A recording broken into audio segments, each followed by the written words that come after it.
Okay.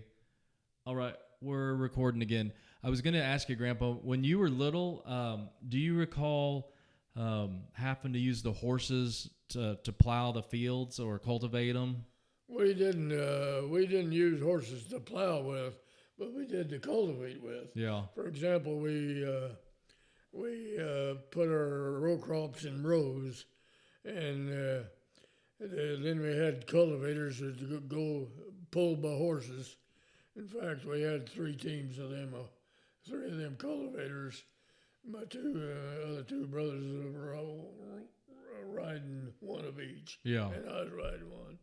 And we'd drive them horses down there and knock out them weeds with them cultivators. Them cultivators weren't any good. Wouldn't get but about half the weeds. Yeah. Of course, you had to get the weeds or you wouldn't have much grain Yeah. in the stalk. And Were those big Percheron horses? and they were big horses. And by guys, like I say, I've had them kick me and a heck of this. I don't know how anybody ever got anything done with a horse in them days.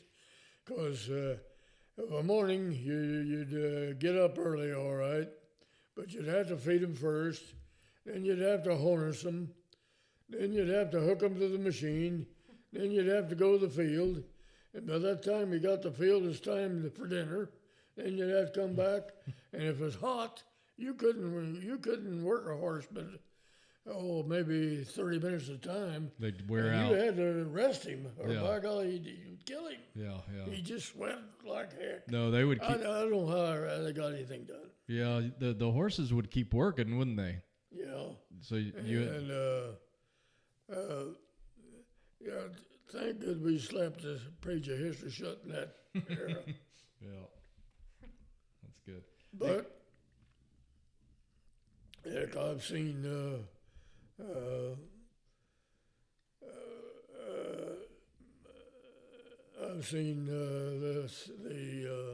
machines, the old machines, pull thrash machines. By golly, steam Yeah. engines.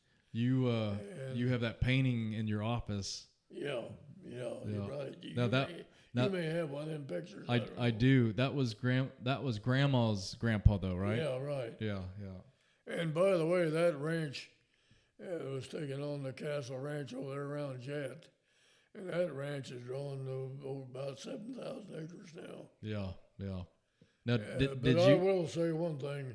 Richard Castle, my youngest brother-in-law, that guy is a financier if there ever was one. Yeah. He virtually started with nothing out of college. He had a fifth interest in 3/4 of land, and he's grown that thing into a mighty ranch. Oh, 7,000. And it's paid for too. Yeah, that's amazing.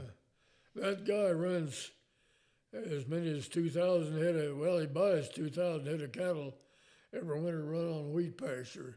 And then they got 350 head of mother cows to boots. Yeah. So they're running about close to 3,000 head of cattle a year. Oh wow. And that's how he made a lot of her money, all right.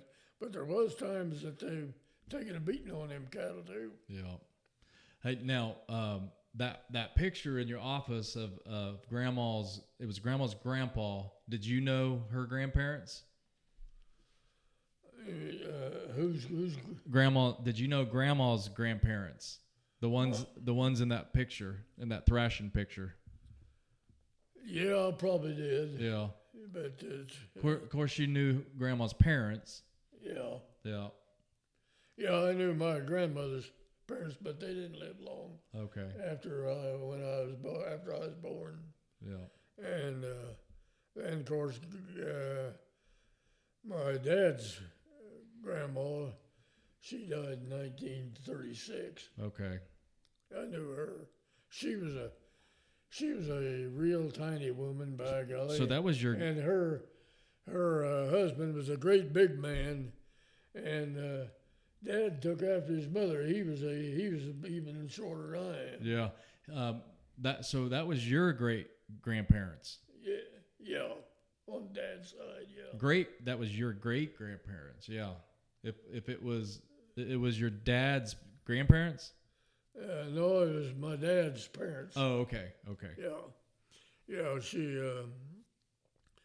Yeah, my grandmother Bathurst, she lived several years after she lost her husband. Absolutely, I don't know how in the world women, by gosh, could live in those days and support a family.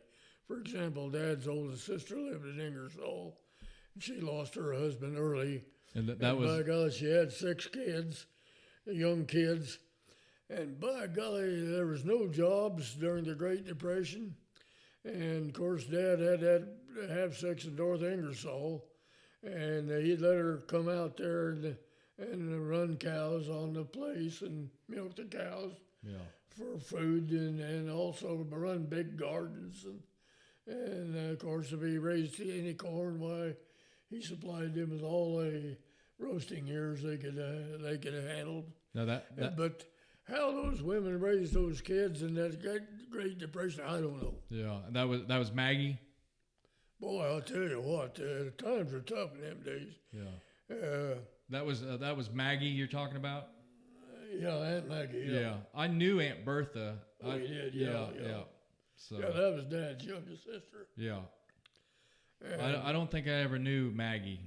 And during the Great Depression, George Eastring was Maggie's oldest son. And he was probably about 22 or 3 during that Great Depression. And by George, he headed for California to find jobs. But he got sidetracked at the Boulder Dam out there. They're building a Boulder Dam out there by Las Vegas. And by gosh, he learned the carpenter trade working on that dam. Of course, in them days, they didn't have much education. They might have had a high school education, but I doubt it. Probably more than just a grade school education. But anyway, he learned that the carpenter trade.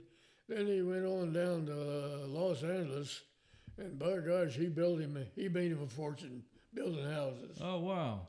Yeah, he really did all right. Now He even had a big firm under his name building houses. I remember when I was really little, we visited someone in Las Vegas that was some relatives. Who would that have been? That could have been my Aunt Bertha. One of her daughters lives in Las Vegas. Yeah, that's what it was. It was Aunt Bertha's daughter, I think it was. Because Aunt Bertha lived in Perry. Yeah. But I remember when we visited, Aunt Bertha was there. Yeah. Well, for a while she lived in Las Vegas too with her daughters. With her daughter. And their husbands. Okay. Yeah, after she was widowed. I didn't know we had family. Yeah. So that was Grandpa's dad's sisters and who Sisters' kids. yeah, and her kids and their kids, yeah. Megan and Maggie and Aunt Maggie. Bertha. Now I knew Aunt Bertha. Aunt Bertha and I had the same birthday, so Really? yeah, we always. I've seen a picture. She looks sweet. Yeah, she was very sweet. So sweet lady, But to sum up my life, overall life has been tremendous. Although hard work was done all the way along the line, but by golly, we made a decent living, and heck, I don't know how many new cars we had through the years. yeah. Got all our land paid for, but boy, there was a time that heck, I couldn't even buy a cup of coffee. You were telling me about raising hogs and yeah, right. that time period. Would you have done anything different? Of course, farming has always been my life, and of course, I know a little bit about it, and I always, I'm not going to say I loved it, but I tolerated it and endured it. A lot of people, by golly, on farming, they don't like it. Yeah, it's hard because work. Of long days. Long days and hard work. In fact, My brother and I, when we was farming all that land, we didn't ever pay attention to that clock up there. Yeah. If we had work to do, we'd run them around the clock. Yeah. That was us driving the tractor. Yeah, the craziest tractor you guys have got Yep. has been run around the clock. Yep. I remember working. We'd get out to the field at 7 a.m. and we'd be done at 9 p.m. Yeah. Long days. The ranch headquarters there where we lived, there, that little house down there. And every morning we'd get up at 6. We'd meet down there at 6 o'clock. And then go out the field and then run till 9. Yep. Yeah, we got up early and really hit the ball them days. But it was profitable most of the time. Most of the time, yeah. Yeah.